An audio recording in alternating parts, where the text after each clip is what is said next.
विद्यार्थियों, कक्षा 9वीं के विषय भूमिति में आपका हार्दिक स्वागत है। लास्ट वीडियो में आपने प्रकरण 2 जो है समांतर रेखाएं, इस प्रकरण का एक्सरसाइज 2.1 का क्वेश्चन नंबर 1, 2, 3 तक के वीडियो आपने देखे होंगे और सवाल आपको समझ में आया होगा। आगे के जो सवाल हैं देखते हैं उसमें क्या पूछा गया है और हम उसे किस प्रकार से हल करेंगे। तो देखिए विद्यार्थियों, यहाँ दिया हुआ है, दी गई आकृति में पी क्यू आर तथा एक्स वाई जेड की भुजाएं परस्पर समांतर हैं, तो सिद्ध कीजिए कि पी क्यू आर सर्वांगसम एक्स वाई जेड। आपको दिया हुआ है कि ये कोण पी क्यू आर है और यहाँ पर है एक्स वाई जेड।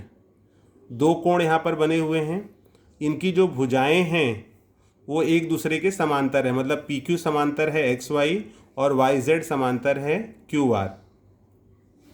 हम सवाल को हल करना शुरू करें उसके पहले हमें एक रचना करना पड़ेगा, और मैंने यहाँ पर एक रचना किया हुआ है कि एक्स वाई को आगे एक्सटेंड कर दिया जो क्यू आर को बिंदु एम पर प्रतिच्छेदित कर रहा है। तो उसको हम इस प्रकार से लिखेंगे कि माना किरण एक्स वाई, ये किरण हमारा एक्स वाई है, किरण क्यू आर को बिंदु एम पर प्रतिच्छेदित करता है, इसलिए X dash Y dash M तथा आपका ये देखिए एक रेखीय हो गया, X dash Y dash M तथा Q dash M dash R. तो यहाँ हो जाएगा Q dash M dash R. तो इस प्रकार से हमारी इसमें रचना हो गई। आगे आप विद्यार्थियों देखोगे, आपको दिया हुआ है कि वाई जेड समांतर है क्यू आर के, वाई जेड समांतर क्यू आर, और यहाँ पर एक्स वाई तिर्यक रेखा है, उसको हम आगे तक ले लेंगे तो इसको एक्स एम भी कह सकते हैं। वाई जेड समांतर क्यू आर और एक्स एम उसकी तिर्यक रेखा है। तो यहाँ पर आपको दो कोण मिल जाएगा, एक है एक्स वाई जेड और दूसरा कोण मिल जाएगा ये, जिसको हम वाई एम आर लिख सकते हैं। तो आप यहाँ लिखोगे किरण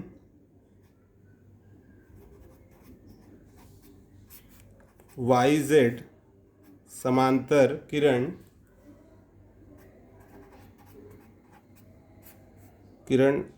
वाई जेड समांतर किरण क्यू आर, इसको आप दिखा सकते हो कि यह दत्त है, तथा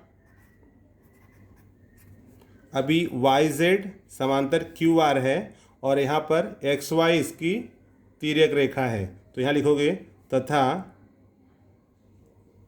किरण एक्स वाई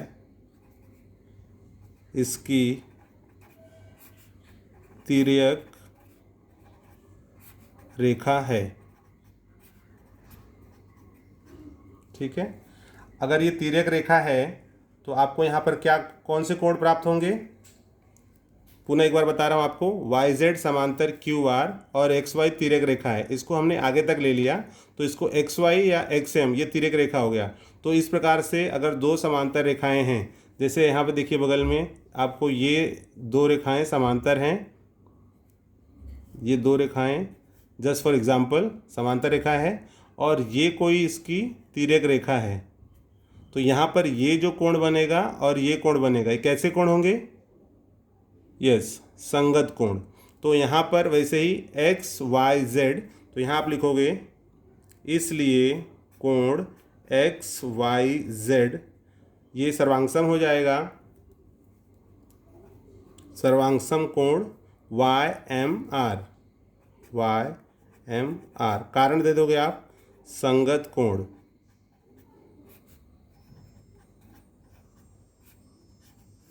ये हो गया हमारा इक्वेशन नंबर 1।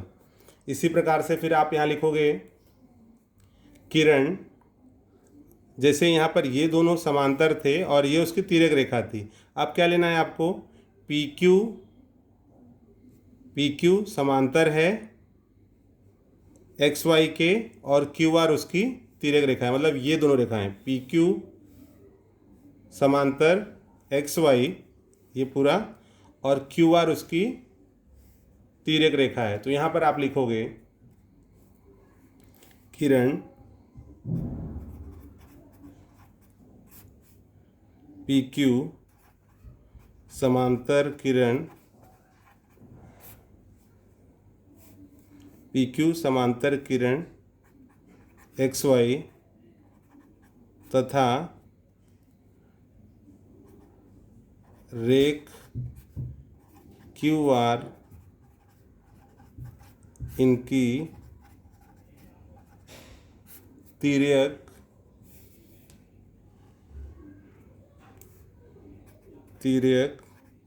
रेखा है। तो विद्यार्थियों, अब आपको समझ में आ रहा होगा कि जैसे हमने पहला वाला इक्वेशन लिया है वैसे ही आपको दूसरा लेना है। इसमें आप देख रहे हो कि पी क्यू समांतर है एक्स वाई, और ये दोनों समांतर रेखाएं और ये उसकी तिर्यक रेखा है। तो यहाँ पर आपको कौन से कोण मिलेंगे? अगर ये दोनों रेखाएं समांतर है, ये तिर्यक रेखा है, तो आप देखो यहाँ पर ये कोण मिल रहा है और ये कोण मिल रहा है, ठीक है। तो यहाँ पे क्या मिल जाएगा आपको? इसलिए कोण, क्या नाम दोगे इसको? पी क्यू आर, ठीक है। तो अगर पी क्यू आर यहाँ पूरा बड़े कोण का नाम है, तो हमें तो ये कोण और ये कोण लेना है। चूँकि यहाँ से हमने इसको आगे बढ़ा लिया है, तो यहाँ लेंगे हम कोण पी क्यू एम, कोण पी क्यू एम सर्वांगसम कोण पी क्यू एम सर्वांगसम क्या हो जाएगा? यहाँ पर आप ले लोगे वाई एम आर, कोण वाई एम आर। कारण क्या है? सेम वही, ये दोनों समांतर रेखा, ये उसकी तिर्यक रेखा, तो ये कैसे कोण होंगे? संगत कोण।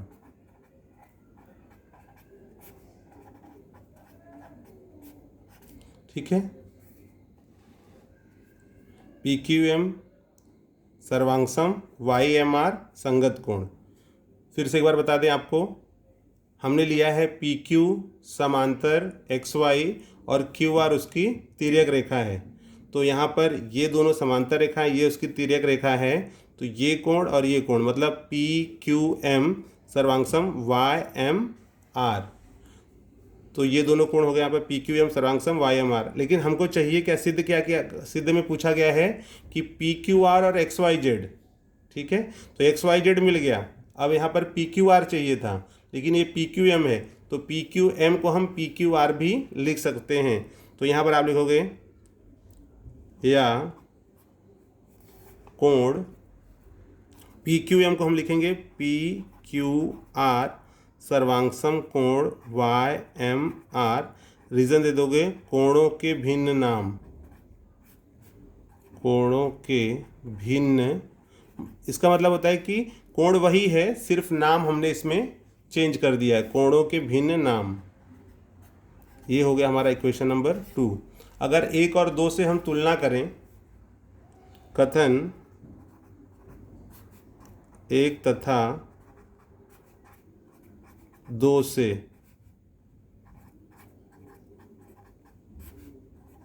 तुलना करने पर, यदि आप 1 और 2 से तुलना करते हो तो देखो क्या प्राप्त होगा?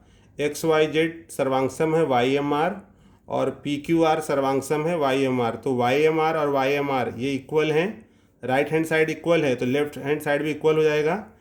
इसलिए कोण पी क्यू आर सर्वांगसम कोण एक्स वाई जेड, और आपको यही सिद्ध करना था। पी क्यू आर सर्वांगसम एक्स वाई जेड, ये हमारा साध्य था। तो इस प्रकार यह सवाल जो है सिद्ध होता है।